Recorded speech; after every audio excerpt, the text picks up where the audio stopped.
Halo brother, dimanapun kalian berada, gimana kabarnya, pada sehat? Oke, kali ini saya mau merangkum sebuah film yang berjudul Serigala Terakhir. Film ini dirilis pada tahun 2009 dan disutradarai oleh Upi Apianto. Film ini bercerita tentang 5 orang sahabat yang bersumpah setia sampai mati. Namun pada akhirnya mereka pun harus saling bunuh karena dari salah satu mereka ada yang berkhianat. Oke, tanpa banyak berbacot ria di awal, kita langsung saja tonton videonya. Di awal film kita diperlihatkan sekelompok anak muda yang bernama Ale, Jago, Lukman, Sadat, dan Jarot. Di antara dari mereka yang paling menonjol adalah Ale, karena secara tidak langsung dialah ketuanya. Hampir semua waktu mereka habiskan untuk bersama. Nongkrong, bercanda, berkelahi adalah makanan mereka sehari-hari. Dan ini adalah Patir. Patir ini selalu dibully oleh mereka karena dia bisu, tapi tidak dengan Jarot. Jarot selalu peduli kepada si Patir ini. Padahal si Patir selalu ingin bergabung dengan mereka, tetapi selalu ditolak. Sampai akhirnya Jarot dan teman-temannya melakukan tawuran ala anak STM, saling lempar pun terjadi di antara mereka. Sampai dari kubu Jarot pun ada yang terkena lemparan.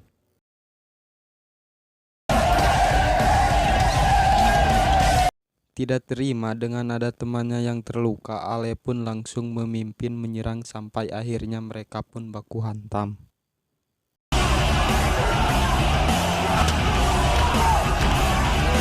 Dan tibalah polisi untuk merelai tawuran itu, sampai akhirnya mereka pun kabur.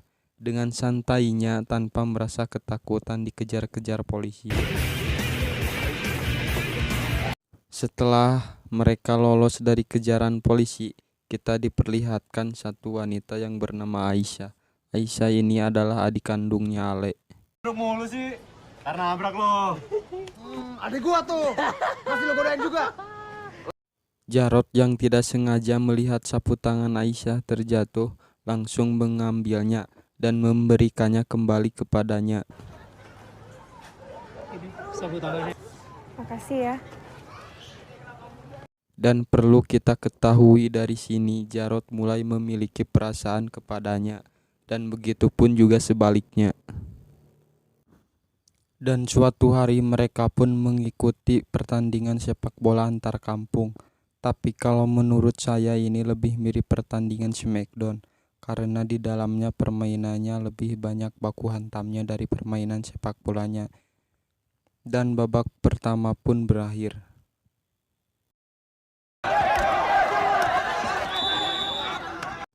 Hingga babak kedua pun dimulai. Bukannya pertandingan babak kedua membaik, bahkan pertandingan babak kedua lebih parah dari babak pertama. Sampai akhirnya Ale pun mampu mencetak gol berkat dari operan dari teman-temannya. Dan mereka pun langsung saja merayakan gol tersebut. Tapi dari belakang pihak lawan tidak terima dengan gol tersebut.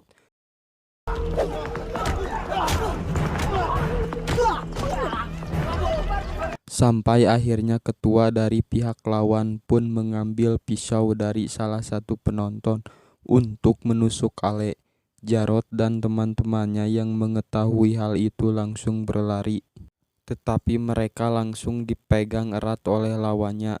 Sementara Ale yang sedang menghajar lawannya langsung berbalik arah dan mencoba menahan tangan lawannya yang sedang memegang pisau.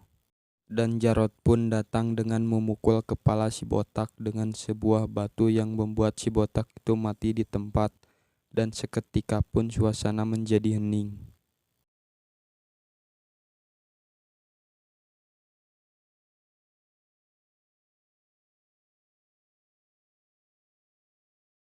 Sampai akhirnya Jarot pun dijemput oleh 2 orang polisi ke rumahnya yang membuat kedua orang tuanya kecewa dan sedih.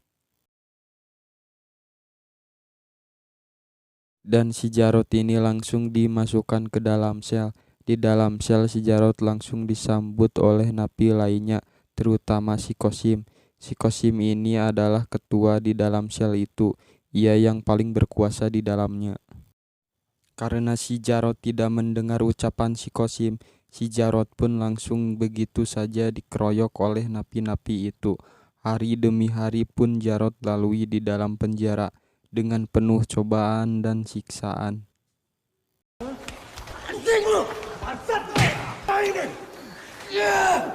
Singkat cerita, Jarot yang sedang melakukan push up diinjak oleh salah satu napi yang membuat si Jarot murka. Sampai akhirnya si Jarot pun menghajar napi yang ada di dalam. Dan dengan sombongnya si Jarot berkata begini. Anjing, harus hormat sama tuannya. Sementara Ale dan kelompoknya yang sedang melakukan rapat didatangi oleh si Patir. Yang tak lain si Patir ini ingin bergabung kepada kelompoknya si Ale. Tetapi kedatangannya tersebut malah ditolak oleh mereka karena mereka beranggapan si Patir tidak ada gunanya karena untuk bicara pun ia tidak bisa. Tetapi perlu kita ketahui si Patir ini akan berubah 100.000 Celcius dari yang tadinya culun lemah akan berubah menjadi garang dan kekar, dan tidak ada kata ampun untuk mereka yang berani mencoba membuat masalah kepadanya. Singkat cerita, Jarot pun keluar dari penjara dan ia pun melihat ada si Patir yang menyambutnya dan si Patir pun langsung mengajak si Jarot masuk ke dalam mobilnya dan menuju ke salah satu tempat rahasia yang super ketat penjagaannya. Apaan?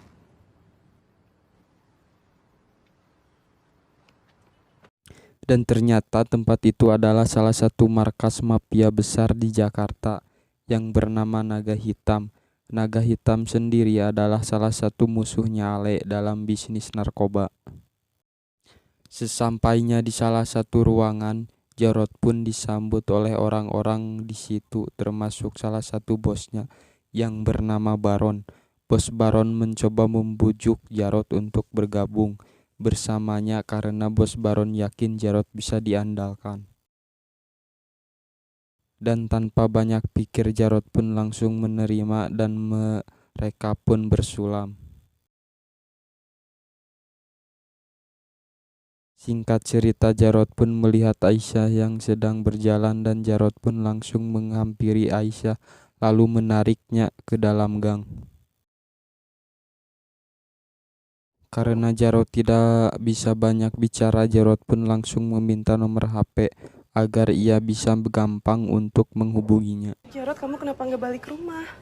Dengar Aisyah, pertemuan Sementara itu Jago yang mengetahui bahwa Jarot gabung dengan Naga Hitam memberitahu teman-temannya dan mereka pun kaget. Bahkan Ale pun sampai marah-marah. Hah? Berapa tahun? Lu kan tahu sikap kita sama Naga Hitam. Mereka musuh kita. Dan pada malam hari Jarot menghadiri sebuah pesta dan ternyata pesta itu dibuat untuk ibunya Bos Baron yang sedang berulang tahun. Jarot yang sedang duduk sendiri dihampiri oleh Bos Baron. Bos Baron meminta Jarot membereskan masalah di salah satu wilayah karena wilayah itu selalu dijegal oleh kelompok Ale. Bos Baron meminta untuk Jarot membereskan masalah itu. Karena Jarot yang paling berkuasa di wilayah tersebut, mau tidak mau Jarot pun harus mengikuti apa kata bosnya. Singkat cerita, Bos Baron pun mengajak anak buahnya termasuk Jarot ke klub malam dan ternyata adiknya Jarot yang bernama Yani bekerja di tempat itu. Jarot pun merasa kaget dan sedih karena melihat adiknya Yani bekerja di tempat itu. Singkat cerita, Ale yang tidak sengaja melihat Jarot dan si Patir di dalam mobil langsung mengejarnya dengan motor yang mereka rebut dari orang yang lewat. Aksi kejar-kejaran pun terjadi antara mereka sampai akhirnya Ale pun dan Jago harus terjatuh karena ditembak oleh si Patir. Dan suatu malam pun Jarot pulang ke rumahnya dan menemui ibunya dan bapaknya. Tetapi ketika Jarot sampai ke kamar bapaknya, Jarot diusir oleh bapaknya karena bapaknya Jarot masih kecewa dengan kelakuannya dahulu. Sementara itu Aisyah datang ke rumah Jarot untuk memberitahu bahwa kakaknya dan teman-temannya sudah mengetahui bahwa Jarot berada di sini, dan mereka pun langsung menuju ke rumah Jarot.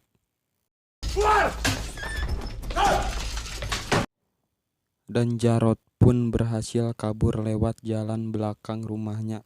Sementara itu Jarot dikagetkan dengan si Patir yang menariknya untuk menolongnya, dan mereka pun berhasil kabur.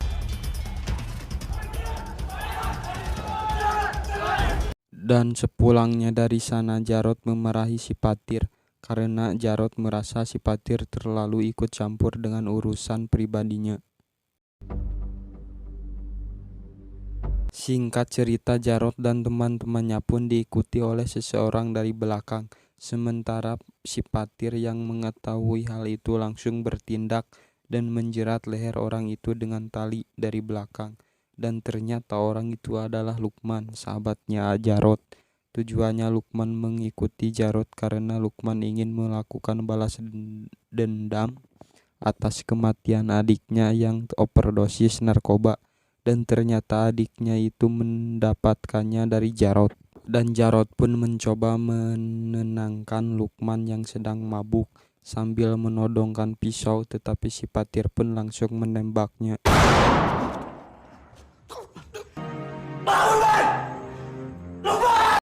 Sementara itu Jago dan Sadat pun merencanakan balas dendam, tetapi cara yang mereka lakukan salah. Cara yang mereka lakukan memperkosa Yani, adiknya Jarot. Atas kejadiannya itu Yani pun menjadi stres. Dan Jarot pun melakukan balas dendam kepada Jago dan Sadat. Mereka berdua pun diikat dan hampir ditembak oleh Jarot. Tetapi Jarot yang tidak berani melakukannya menyuruh Patir untuk menjadi algozonya. Patir yang membawa palu yang berukuran besar langsung menghajar kepala mereka dengan benda tersebut. Gila nih si Patir, udah kayak psikopat aja.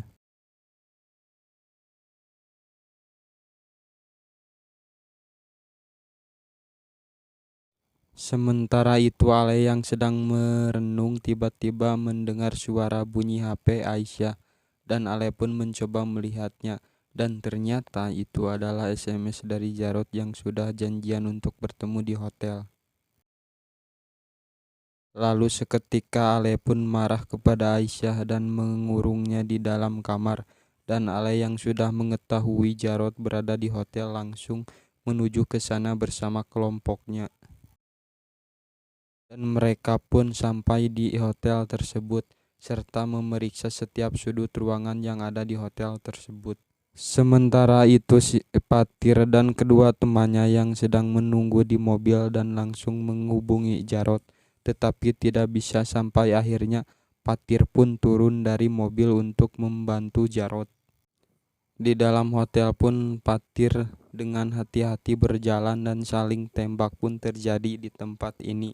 Banyak korban berjatuhan di tempat itu, sampai akhirnya Jarot dan Patir pun loncat dari atas lantai hotel, dan mereka pun langsung berlari ke mobil untuk kabur.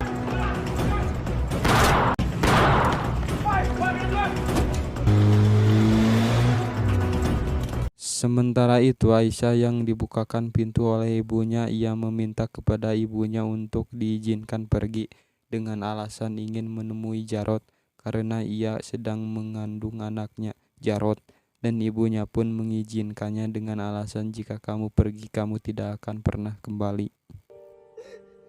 Maafin Aisyah, Bu. Maafin Aisyah. Dan Aisyah pun bertemu Jarot di sebuah bangunan kosong. Aisyah tampak senang dengan pertemuannya itu. Aisyah mencoba mengajak Jarot untuk pergi dan menikah bersamanya, tetapi Jarot malah memutuskan hubungannya karena ia beranggapan itu adalah salah satu cara untuk bisa menyelamatkan nyawa Aisyah. Lalu Jarot pun pergi dari atas gedung itu. Sesampainya di bawah, ia dikagetkan dengan Aisyah terjatuh dari atas. Jarot mengira Aisyah bunuh diri, padahal Aisyah didorong oleh si Patir dari atas gedung. Singkat cerita, Jarot yang sedang duduk berdua bersama Patir meminta agar Patir tidak akan mengganggu wilayah Ale karena Jarot sudah memutuskan ingin berdamai dengan Ale, dan jika si Patir tidak menuruti keinginan Jarot, Jarot tidak akan segan-segan untuk membunuhnya. Dan sampai akhirnya Jarot dan Ale pun bertemu. Jarot pun sempat mengobrolkan masa-masa bersamanya di masa lalu, dan Jarot pun meminta kepada Ale. Ia ingin berdamai tetapi Ale menolaknya karena Ale menyangka Jarot lah yang sudah membunuh Aisyah. Bahkan Jarot sampai ditodongkan pistol oleh Ale. Jarot hampir ditembak kepalanya oleh Ale, tetapi Jarot berhasil menahan sampai akhirnya mereka pun terjatuh, dan Ale masih mengarahkan pistolnya ke arah Jarot, tetapi Jarot masih mampu menahannya. Dan sampai akhirnya Ale harus tertembak oleh pelurunya sendiri. Sementara itu Jarot pun harus menyusul, karena Jarot pun ditembak yang membuat Jarot mati. Dan ternyata orang yang menembaknya Patir, dan film pun tamat. Oke, terima kasih untuk kalian yang sudah menonton, dan jangan lupa subscribe channel ini supaya berkembang, dan jangan lupa aktifkan lonceng notifikasinya supaya kalian tidak ketinggalan video-video terbaru dari kami.